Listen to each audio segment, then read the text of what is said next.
Right ఇక details చూద్దాం. ఆగ్నేయ బంగాళాఖాతంలో అల్పపీడనం కొనసాగుతోంది. ఇవాళ తీవ్ర అల్పపీడనంగా మారనుందని వాతావరణ శాఖ హెచ్చరికలు జారీ చేసింది.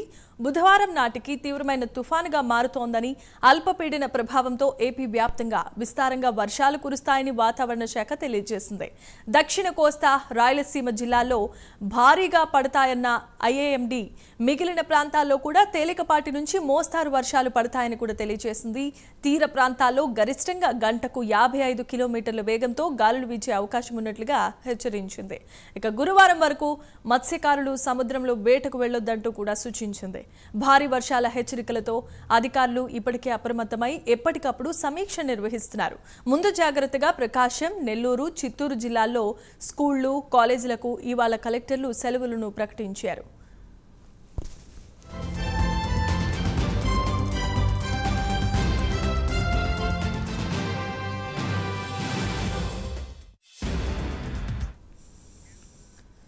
ఇక అల్పపీడన ప్రభావంతో భారీ వర్షాలు కురిసే జిల్లాలకు ఏపీ ప్రభుత్వం వరద సహాయ నిధులను విడుదల చేసింది. ప్రకాశం, నెల్లూరు, తిరుపతి, చిత్తూరు, అన్నమయ్య, కడప జిల్లాలకు ₹1 కోటి చొప్పున అత్యవసర నిధులను విడుదల చేసింది.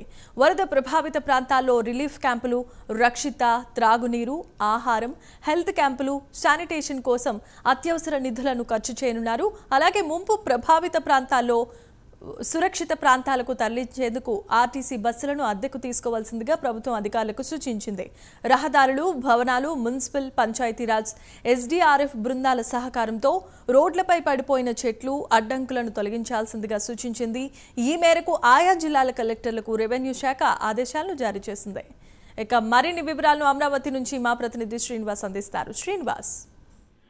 జమీమా, ఆగ్నేయ బంగాళాఖాతంలో ఏర్పడిన ఏదైతే వాయుగుండం అయితే అది క్రమేపీ బలపడుతూ కూడా రాష్ట్రంపై తీవ్ర ప్రభావం చూపిస్తుందని చెప్పి వాతావరణ శాఖ అధికారులు హెచ్చరిస్తున్నారు. ప్రధానంగా చూసుకుంటే ఏదైతే ఈ వాయుగుండం బలపడి దక్షిణ కోస్తా, తమిళనాడు, పుదుచ్చేరి మీదుగా కూడా రాష్ట్ర భారీ వర్షాలు కురిసే అవకాశం ఉందని చెప్పేసి కూడా వాతావరణ శాఖ హెచ్చరించింది. ప్రధానంగా చూసుకుంటే దక్షిణ కోస్తా తీరం వైపు కూడా మన రాష్ట్రానికి సంబంధించి కూడా తీవ్ర ప్రభావం చూపించే అవకాశం ఉందని చెప్పేసి కూడా వాతావరణ శాఖ అధికారులు చెప్తూ వస్తున్నారు. ఈ మేరకు కూడా ప్రభుత్వం కూడా ఇప్పటికే ఈ భారీ వర్షాల నేపథ్యం కూడా సహాయక చర్యలు చేపట్టేందుకు సిద్ధమవుతుంది. ఇప్పటికే ముఖ్యమంత్రి చంద్రబాబు నాయుడు కూడా సంబంధిత శాఖ మంత్రులు, అధికారులతో కూడా ఆయన సమీక్ష సమావేశాలు నిర్వహించారు. భారీ వరదల నేపథ్యంలో కూడా ప్రజలకు ఎలాంటి ఇబ్బందులు కలగకుండా, ఆస్తి నష్టం, ప్రాణ నష్టం జరగకుండా కూడా చర్యలు తీసుకోవాలని కూడా ముఖ్యమంత్రి చంద్రబాబు నాయుడు అధికారులకు, మంత్రులకు, జిల్లా కలెక్టర్లకు ఆదేశించారు.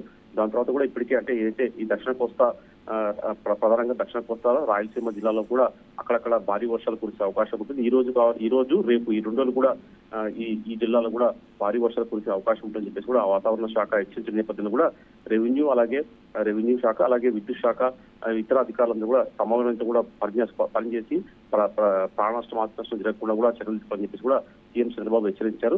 అయితే ఇప్పటికే భారీ వర్షాలు కురిసే జిల్లాలో నిధులు ప్రత్యేకంగా వరద సహాయక చర్యల కోసం కూడా నిధులు ప్రభుత్వం కేటాయించింది. ప్రకాశం, నెల్లూరు, తిరుపతి, చిత్తూరు, అన్నమయ్య, కడప జిల్లాలకు వరద సహాయ కింద కూడా అత్యవసర నిధుల కింద కూడా జిల్లాకు ₹1 కోటి చొప్పున కూడా ప్రభుత్వం కేటాయించింది. ఈ అంటే వరదలు సంభవిస్తే, భారీ వర్షాలు సంబంధించిన నేపథ్యంలో కూడా రిలీఫ్ క్యాంపులు, అలాగే వాళ్ళకు బాధితులకు తాగునీరు, ఆహారం, ఇతర వైద్య సహాయం అందించాలని కూడా చర్యలు తీసుకోవాలని చెప్పేసి కూడా ప్రభుత్వం ఆదేశించింది. అలాగే అక్కడ వరద సహాయక ప్రాంతాలు కూడా సురక్షిత ప్రాంతాలకు ముందు తరలించేందుకు కూడా ప్రత్యేకంగా ఆర్టీసీ బస్సులు అద్దెకు తీసుకోవడానికి వాళ్ళని సురక్షిత ప్రాంతాలకు తరలించాలని చెప్పి కూడా ముఖ్యమంత్రి చంద్రబాబు నాయుడు అధికారులకు ఆదేశించారు. అలాగే విద్యుత్ ప్రమాదాలు, విద్యుత్ తీగలు తెగకుండా, విద్యుత్ సరఫరాకు అంతరాయం కలగకుండా చర్యలు తీసుకోవాలని చెప్పేసి కూడా విద్యుత్ శాఖ మంత్రి గొట్టిపాటి రవికుమార్ కూడా ప్రత్యేకంగా సమీక్ష సమావేశం నిర్వహించి అధికారులకు ఆదేశించారు. అలాగే రెవెన్యూ శాఖ మంత్రి కూడా రెవెన్యూ శాఖ అధికారులు అప్రమత్తం చేశారు. మొత్తం రెవెన్యూ శాఖ ఫీల్డ్లో ఉండాలని చెప్పేసి, ప్రజలకు అవసరమైన సహాయక చర్యలు చేపట్టాలని చెప్పేసి కూడా రెవెన్యూ శాఖ మంత్రి అనగాని సత్యప్రసాద్ కూడా అధికారులను ఆదేశించారు.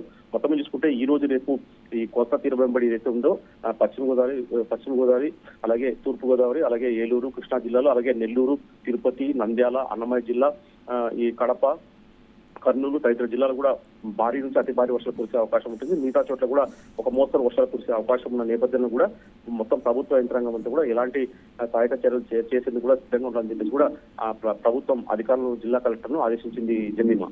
Right, thanks for the update Srinivas.